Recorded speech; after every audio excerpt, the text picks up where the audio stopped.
For sending to your station, the Africa Independent Television, and welcome to your program, Security Watch Africa. Only on this channel, every week we bring you that information you need to keep your life safe and secured. Welcome to your program today. My name still remains Patrick Abambo. On this program today, we'll continue with our look into the new pandemic, not COVID-19, rape pandemic, really, because all over the world it's become a major problem, and there is need to look at it and take care of it so that the pressure that a lot of people are going through, both men and women, will be reduced. But first, let me commend the President and Commander-in-Chief of the Federal Republic of Nigeria for really giving a marching order to the security chiefs concerning the insecurity challenges that is confronting the country. During the week, he held a meeting with the security chiefs and gave them the charge on what to do. Really, we must say that the banditry activities in the northwest and north central is becoming very, very worrisome. And I believe that we have the capable hands that can handle it only if the communities will have to play their part. The biggest challenge the security agencies are having in executing this fight against these banditries and insurgency or criminality in Nigeria is community, non-participation of communities in making sure that these people are eradicated. Provide useful information, useful and timely information, then you will see that we have capable hands that can handle this. But where communities are cowed or are nonchalant, after all, we are not being attacked, we are not the ones that will fall victim, it's not good. Tomorrow, your community may be the one that may get their share of that attack. So the community leaders, the traditional rulers themselves must play a very big role. It's not about the security agencies alone. We've always said it on this program that the security which you provide for yourself is the one that is fail-proof. It's only one that is fail-proof. The security agencies are the secondary layer of security for you. So passing the blame to the security agencies will not solve the problem. The communities must take the fight first and foremost by passing timely information and play the role they need to play so that they can be secured. Yes, but we believe that with this marching order by the Commander-in-Chief, I'm sure that actions will start quickly. And one of the problems, again, facing is people are quick to point out the Nigerian Army, but I beg to disagree that as we speak, the lead agency in internal security is not the Nigerian Army, it's the Nigerian Police Force. And when they have the rightful information, they will be able to act. But today, as we speak, the Nigerian Army is virtually in every state of the country carrying out internal security operations, which shouldn't be. We'll hope and pray that the Nigerian Army will be only handling their own constitutional responsibility and let the police handle their own job. But the Constitution says that if the police are incapable of handling this job, then the Army can be called in. But I want to plead that security the police should take over their responsibility so that we will not leave our flanks too open for external aggressors to come in and disturb the peace of the country. Away from that, but before we go to the topic of the day, let me bring you the report of part of the things the Nigerian Army is doing to win the communities to themselves. Like we talked, the community's role in security is very, very important. Some of them need the presence of the security agency and presence of government for them to believe and have confidence in the security agencies to work with them. Sit back as we bring you this report from Bauchi on what the Nigerian Army is doing. In fulfillment of his promise to support to making life better for Nigerians and communities hosting army formations and operations, the Chief of Army Staff, Lieutenant General Tukur Yusuf Buratai, has commissioned 2 life-changing projects in Bauchi State.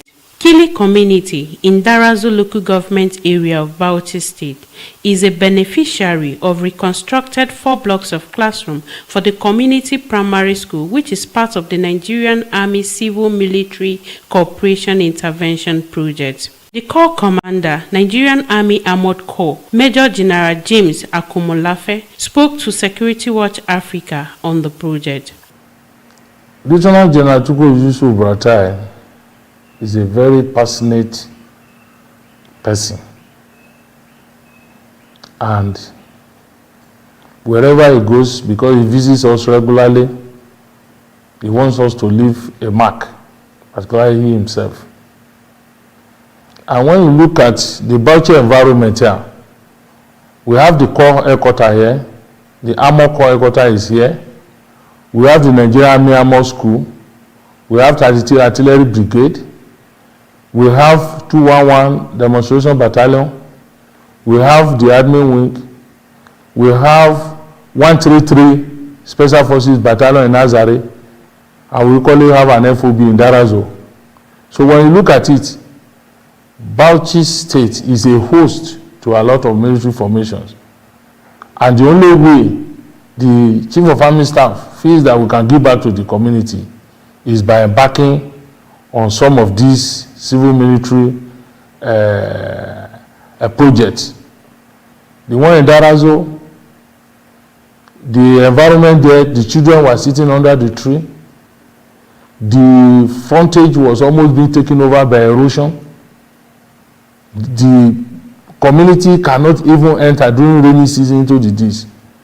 And the Chief of Army Staff, in his magnanimous generosity, immediately visited that location and constructed, renovated, built culverts, built drainages, and equipped those classrooms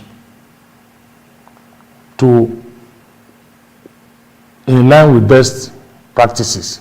About a year ago, a bridge used by the students and workers of Abubakar Tafawa Balewa University, Bauchi, collapsed, killing 5 students and making it impossible for the students to access the university. On receiving the sad news, the Chief of Army Staff, Lieutenant General Tukur Yusuf Buratai, directed the reconstruction of the bridge to save lives and get the students back to learning. ATBU, sometimes last year, during rainy season like this, the rain came and washed off the bridge, and some students lost their life in the process. The Chief of Army Staff got wind of it, quickly immobilized. A new bridge was built because the entire environment, because when the other students saw the body of their colleagues, the whole place became riotous and there was loss of control.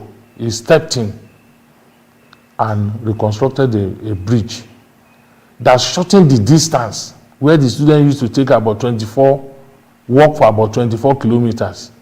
They now go in just about 300 meters as a result of that construction. During the commissioning ceremony, the Vice Chancellor of the university thanked the Army for the gesture and described the completion of the bridge as a great feat. The Chief of Army Staff, sir, you have indeed wiped our tears.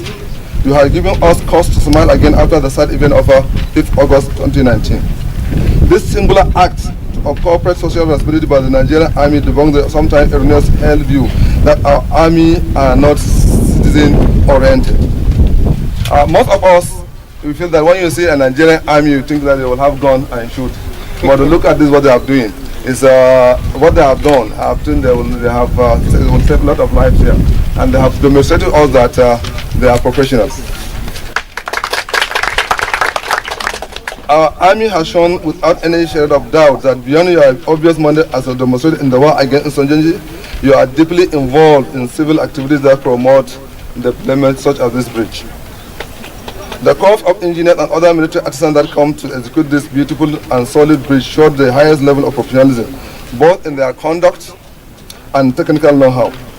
As a technology-based institution with an acclaimed strength in engineering and other allied areas, we have evaluated the job, and with all the emphasis I can muster, I declare publicly that the Army has done an excellent job. The Nigerian Army, which constitutionally is charged to protecting the territorial integrity of the country and support in internal security when needed, has constantly provided succor to many communities as part of its policy of adding value to lives and winning the hearts and minds of the people. Lucy Tao, Security Watch Africa. Welcome back. We are almost commending the Nigerian Army for doing that. Winning the hearts and minds of the people is very, very important in the provision of security. Yes, we'll be looking at the rape pandemic in Nigeria and all over the world. Particularly, we'll be looking at the causes. What are those causes? What, even though somebody have said there's no reason to be adduced for raping somebody, but there are some causes of these things which needs to be taken care of in the first instance. We'll be looking at that. I already have in the studio Dr. Chukwuemeka Kanebi, who has been with us for some time now looking at various issues. He's a clinician and also a public health practitioner. So we'll be looking at all that. But that will be after this report put together by Peggy Agbe. While the world was hit by COVID-19 pandemic this year, 2020, some individuals brought along rape pandemic, which is ravaging lives of rape victims slowly. Rape is an act of forceful sexual activity with an individual without his or her consent. Could be forceful or with threat. This pathological assertion of power over a victim leaves the victim traumatized, broken, and damaged in some cases. This cannot be overemphasized and should not be encouraged in any society. With the rapid report of rape cases in Nigeria, Security Watch Africa had a chat with the Director of Public Enlightenment, Mr. Arinze Ohakwe, on what is being done to curb this menace by the National Agency for Prohibition of Trafficking on Persons, NAPTIP. It is immoral as you can't explain it. Why an individual we want to violate I don't know. You see, the Supreme Court, at the point defined rape, and it said the rapist is worse than an animal. He has no moral rectitude. He throws overboard the limits of his legal right, and he can shamelessly deprive another person, more painfully female children of underage, of their God-given rights of protecting their chastity and sanctity of their body and mind. He is all out to pollute such chastity and sanctity, and he has no respect for human beings. He can commit any atrocity. He's a cancer to society, and that is the Supreme Court definition of a rapist. So when you now add this to defiling, to abusing, to violating a toddler, an infant, like it's been done, and look at, even grandmothers are not even free from rapists. There was a case of a man who raped a grandmother. So that's why the DG appropriately addressed it as a pandemic. It's been with us, but right now we now have people who are now coming out. There's no national template for victims' response for trauma. So a rape today is still a rape tomorrow. If you steal a vehicle today and somebody's property today and you are not discovered until 5 years' time, it never in any way devalues or cancels out the fact that was theft or that was robbery. So if you violate a person today by raping that person, anytime the victim fails up to it, because it's traumatic, it's an experience that they don't want to talk about. If they feel up to it 10 years after, it still does not in any way devalue the fact or discountenance the fact of the crime that had been visited on this individual. Mr. Ohakwe talked about penalty for perpetrators convicted of the act, stating that rape victims are taken proper care of by NAPTIP, and gave advice to parents to be watchful of the sites their kids visit on the internet. We have a shelter. The shelter is not just open for rape cases. The shelter is open to any victim that had been violated. So that is where we take them, counsel them, and try and see, prepare them for prosecution, and so that they can get justice. And rape cases also attract some level of compensation, but it's all at the discretion of the court, not NAPTIP. Under the Violence Against Persons, we actually have 12 convictions, but there are 51 other cases that are presently in court. We have a sex offenders register. There are people, the DJ had made it open. That sex offenders, if you're found, your name will be in it, and we'll share it with everybody that needs to know, so that people know you, not just for what you've done, for what you are, that you're a pedophile, you're a sex abuser, you're a violator, and you shouldn't be walking about freely. Parents are no longer parents. Parents now give out their phones, or actually buy Android phones for their children to play with. Android phones are not toys. You are not even there to know the sites that they visit, the kind of things they do, So, and these are the things that we're talking about. When they go to this Android phone, they now feast on pornography. They feast on pornography, and which makes the boys amongst them to be entitled. There's a video trending right now of 3 children that were actually doing, engaging in sexual activity where 3 times beyond what children like that? Why should a child, and these kids, as I was witness in that video, none of them were up to 7. And they were doing the kind of things which ordinarily could only have been shown to them in pornography. And part of the reasons why Dame Julia Kadonli, director, said, parents should please be parents. Know what your children do with the Android phones. Know the sites they visit. Know because these are the corrupt influences that they get. And the boys now begin to have entitlement syndrome and want to play out the things that they've seen or the things that they've watched, and they want to experience it. If you're a rape victim, please do not have your bath at that moment. Please do not change your clothes. If the rapist, the animal, use condoms or wipes, collect those items and don't destroy them. Go straight to hospital for a medical check. Let the doctor give you a medical report. Then go to the police and then report to NAPTIP. If there's no NAPTIP, please then with all this, arm yourself with them and go to the police.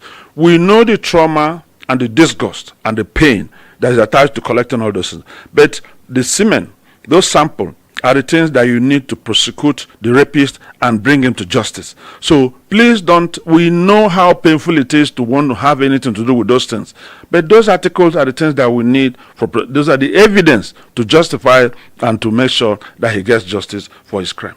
To find out the views of the public on the issues of rape, Security Watch Africa's crew was on the streets and spoke with some respondents, and they have these to say. Rape is something out of dispassion.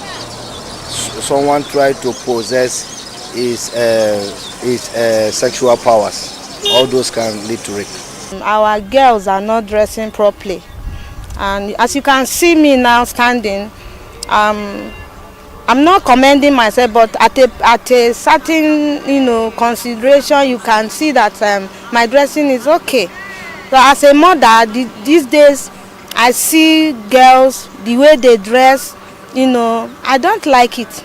I don't like it. I disagree with that fact. To me, a rape is a thing of an individual concept. That's the crime, the person, that's the prime, the suspect, or the perpetrators that is committing the act. Because I don't see a reason why a man or a woman could lustfully have a sexual or whatever intercourse with a second partner who is not interested in such a crime. It's supposed to be mutual.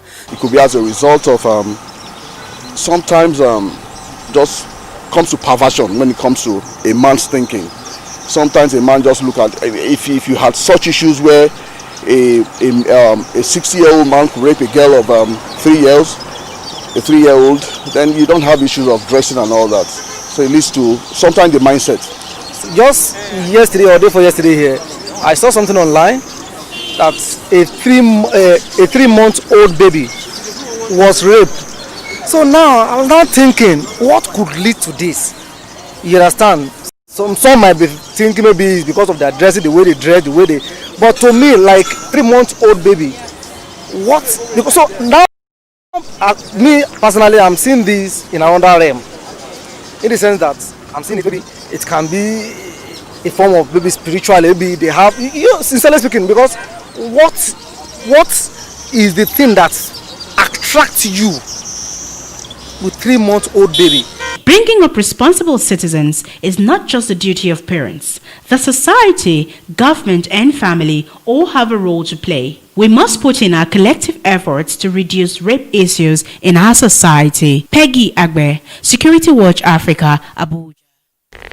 Welcome back. If you are just joining us, this is your program Security Watch Africa, only on this channel, the Africa Invent Television.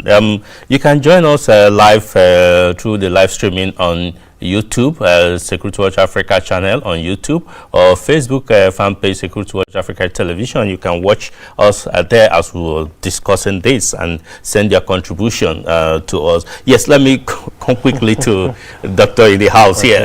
It's a pleasure to have you. Likewise, thank you, Patrick. Yeah, quickly, because time is fast spent. But what could cause rape? What will make a man or a woman want to forcefully have sexual whatever with the other partner? Yeah, Patrick, we said it here before. a lot of, for me, one of the things I've identified a lot is, like the man mentioned, is that taking charge. You know, you want to show some form of authority, or you know, I used the word male dominant society. That's why it's more common that a man would rape a woman. So that kind of show of strength and power, sometimes it could be to punish people. You feel somebody has just, I've seen cases of that. You know, you claim the other person has, you know, hurt you or insulted you, so your way of payback or punishment is in the form of sexual violation. Something else somebody mentioned is just perversion. You know, the mind. You feed your mind so much with so much that it shouldn't be there, and all of a sudden your way of thinking could predispose you or make you tilt towards that, and then you're able to do that. Another thing could simply just be what you've been exposed to in the environment, the kind of environment. Like I said, we are all, like they say, the mind of man is wicked. So you're in a society that doesn't have laws that are able to protect its citizens or against such crimes. So you feel that urge and there's no restraint. And so you just go ahead and do that. These are some of the reasons. Sometimes in war, you can see that this is an exhibition of war crimes. So you notice that rape, sexual violence is a core part of war crimes. So where there's unrest, social unrest, rape is always an ingredient as a way of punishing mostly the women in that community in those regards. In some higher institutions, we see maybe even secondary schools, see some guys lost after a girl, and maybe the girl had made advances and the girl refused to come down as a way of trying to show, yes, we can get you out. Yes, you can't turn me down. Just mentioning our institutions, our educational institutions, it prompts me to what we see with lecturers and students, especially with their female students, in order to get good grades or not to be failed. You know, someone said they're a form of threatening a student. You can say, I would fail you, I'm attracted to you, have an affair with me, and then the student says no, and then you threaten that student with a fail, or a student who is not doing so well academically, that would be what would be posed to her or him, that if you have sexual intercourse with me, I could up your grades. These are things that are happening in society, and it's very important that they're being brought to bear, and if they're exposed and the necessary mitigations for this put in place, especially by the law, will go a long way. So what would you suggest as a mitigation, or something that we could use, or maybe people can carry on to help? I think the last thing that Peggy had said, even in the short clip we watched, it's not a person or just one structure in society that's going to solve this. The family is a big part of this.